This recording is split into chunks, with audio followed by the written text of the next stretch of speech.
Kilo മറയിരിക്കണം, മനസ്സിലാണോ? അപ്പൊ ഇതിന് നമ്മൾ പാളം ഉൾക്കൊള്ളേണ്ടത് ഇതൊക്കെ വലിച്ച് ഇരുന്നറികൾ ഇന്ന് നമ്മളെ പേര് ഫാത്തിമയും ഖദീജയും അബ്ദുറഹ്മാനും അബ്ദുള്ള കാരണത അവരെ ഇതിനും വേണ്ടി അത്രയും കഷ്ടതകൾ യാതനകളും സഹിച്ചപ്പോൾ പിന്നെ നമ്മൾ വലിയ ആൾക്കാരാണ്, മനസ്സിലാണോ? ഇന്ന് നമ്മൾ പേരിന് ഇസ്ലാമാണ്, മുസ്ലിമാണ്, പക്ഷെ നമ്മളെടുത്ത് ഈമാന് കുറവാണ്. ഈ ജാതി ഭൂമിയിൽ വന്നുകൊണ്ട് ഇങ്ങനത്തെ പാഠം നമ്മൾ ഉൾക്കൊള്ളുക.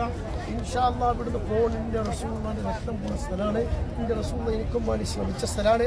അതുകൊണ്ട് ഞാൻ മരിക്കോളം ഇന്നാലൊരു സുന്നത്ത് ഞാൻ നിത്യമായി പാലിക്കുന്നത്. ഇതാണ് ഏത്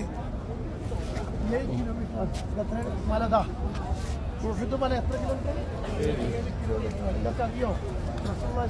നമുക്ക് ഇത്ര ഗരീബിയായിട്ട് മലക്കൊന്നിട്ട് നബിയെ ഒരു ടെൻഷനാണ്ട ഒരു കാര്യം എന്നുത്ര പട്ടിയെടുക്കണ ഉഹുദ് മല ഫുള്ള് ഞാൻ സ്വർണ്ണാക്കിയിട്ടില്ല എന്ന് പറഞ്ഞു. നോക്കണങ്ങൾ പക്ഷേ ഇന്ന് ശാസ്ത്രലോകം ഇതിന് ടെസ്റ്റ് ചെയ്തിട്ട് കംപ്ലീറ്റ് സ്വർണ്ണമാണ്.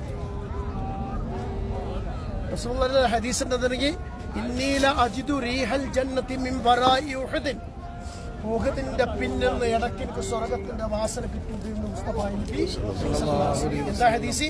ഇന്നീല അജിദു റീഹൽ ജന്നതി മിൻ വറാഇ ഉഹുദിൻ, ഉഹുദ് മലന്റെ പിന്നിൽ നിന്ന് ഇടയ്ക്കിടയ്ക്ക് എനിക്ക് സ്വർഗത്തിന്റെ വാസന കിട്ടുന്നു എന്ന് മുസ്തഫ നബി. ഏത് യുദ്ധം കഴിഞ്ഞ് റസൂലുള്ളാഹി വരുമ്പോ ഉഹുദ് മല കണ്ട് റസൂലുള്ളാഹിക്ക് സന്തോഷമായി നാട്ടിലേക്ക് വരിക അല്ലേ? അപ്പൊ ഈ റസൂലുള്ളാഹി ഒരാൾ വിളിച്ചു പറഞ്ഞു സഹാബത്തിൽപ്പെട്ട ഇനി ആരും നിൽക്കണ്ടവിടെ, നമ്മളെ നബിനെ കൊന്നുത്തരേ, കാരണം